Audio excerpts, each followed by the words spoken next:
Good afternoon, everybody. So, you're in a bad situation that you don't know how to get out of. You get an adrenaline dump. What do? Fight or flight, huh? But what if neither? What if your response is neither fight or flight? Wait a minute, it has to be one or the other. No. And I'm going to discuss that in this video. This video is going to describe and discuss the third trauma response known as the freeze response, which is not nearly spoken about as much as fight or flight, and it's just pretty recently being, understood. Although it's something that I think most people can relate to, especially those that are victims of narcissistic abuse, sexual abuse, neglect, bullying, hazing, those that suffer from post-traumatic stress disorder can relate to, and this will probably have some useful information for us. So you know, uh, what causes the freeze response? Well, it can come at different stages of life.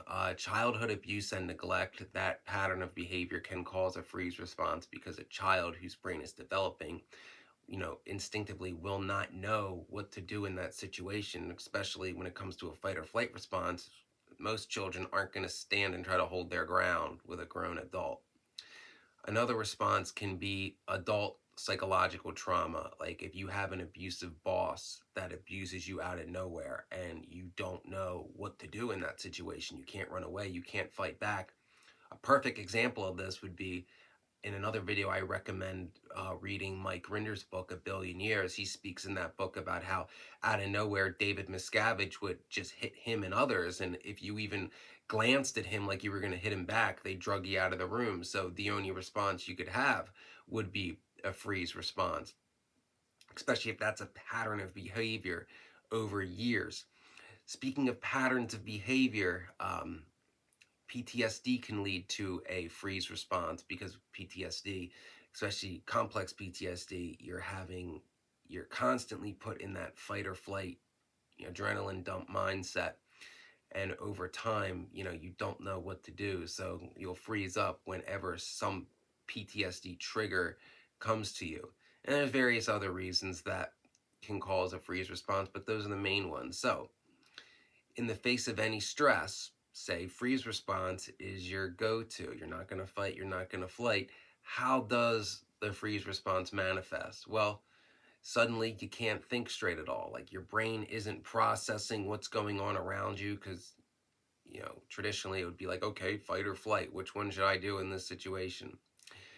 In a freeze response, then you'll suddenly feel exhausted out of nowhere. You'll feel like your body is very heavy. Like if you try to move, you'll be moving like the Tin Man before he got his oil can kind of thing and struggling to do that.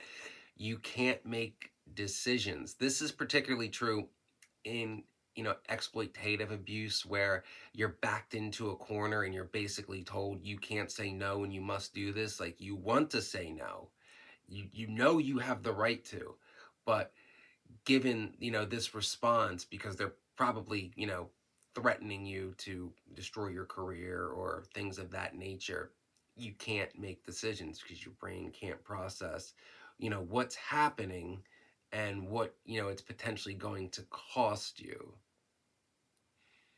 um Obviously it's a freeze response, so in some examples you're not going to be able to move at all. You may try to and not be able to, similar to like sleep paralysis. Yeah. Uh, some people with the freeze response will go emotionally blank. They'll have, just no emotions, just frozen there, trying to black out as much as they can of what's going on, almost a dissociative state.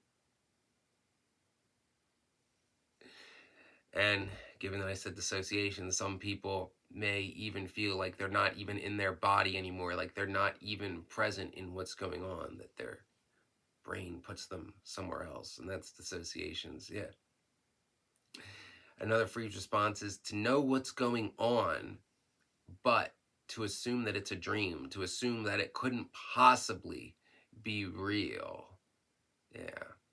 So after the stress is over, after the danger has passed, same with fight or flight, once you've either overcome the danger or outran it in fight or flight, the stress will pass, and there's certain responses one has in those situations. Just like now, there is certain responses one has after the freeze response, after the stress that had caused that response has passed. So in this situation with a freeze response, the most common thing that'll manifest is you're going to come up with, your brain will be filled with things of what you should have said, what you wish you had said in that situation that you either couldn't think clearly enough to say or couldn't physically get the words out. And that's going to haunt you because you're going to be like, I wish I did this. I should have done that. Oh, if only I did this. Um, you're going to overthink. You're going to run the situation over and over and over in your head, especially if you're an INFJ. You're going to put yourself in an NITI loop, which INFJs are very familiar with. They're not fun, and they're not something we can outrun. Yeah. You'll suffer from feelings of guilt after the trauma has passed because you're going to be like, what could I have done differently? Well, what if I had said no? What if I did that? You're going to blame yourself because your response to trauma, to abuse, was to freeze. And even though, like, you wanted to say no, you couldn't say no because you were frozen, but you're going to blame yourself for that, even though who's ever abusing you can clearly see that you're having a trauma response and you're frozen, and they're going to go along with doing whatever they want anyway, because that's all abusers care about, is getting what they want. You may, be really hard on yourself after a freeze response and feel stupid, like feel cowardice, like, why did I freeze? Why couldn't I have, a different response to that given the situation?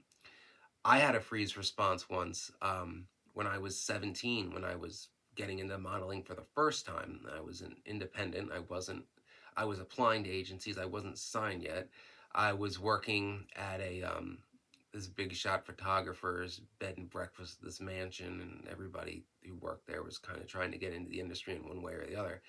And yeah, I was in his Jaguar with him, moving equipment from the business to his house, and I was sexually assaulted while going down the highway, and I froze because I didn't know what to do.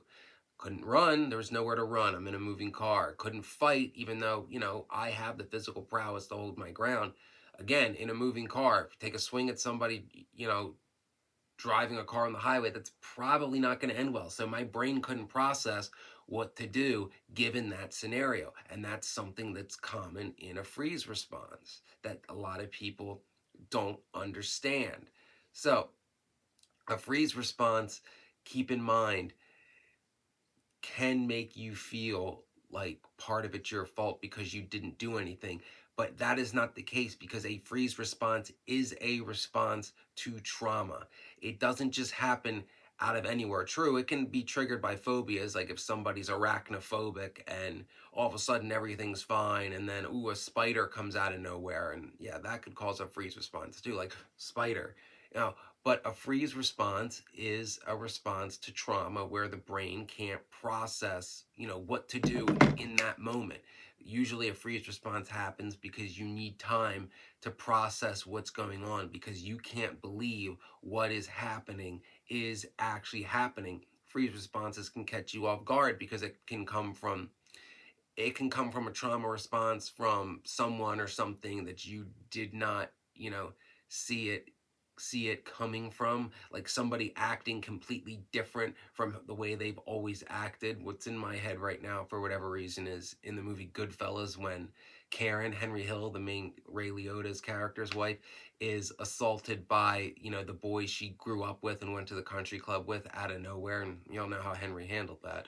But something like that, like it's coming from, you know from a source that is never you've never perceived as a source of danger, or something that would trigger a fight or flight or trauma response in the past, and it catches you off guard. Your brain can't process that information fast enough to react. You may not know what to do, and in other situations you may not you may question whether or not you can do anything if the freeze response is being triggered from someone who has power over you, or they think they have power over you and they're basically telling you, or that it's heavily implied that you can't say no. You may feel like no matter how you react, it's going to cost you dearly, specifically in a job situation, and that your only response is to freeze and pretend it's not happening, or pretend, you know, you're not there, because any action on your part will cost you dearly, even though you can usually tell when somebody's in a freeze response. But that doesn't stop abusers, because they're monsters, and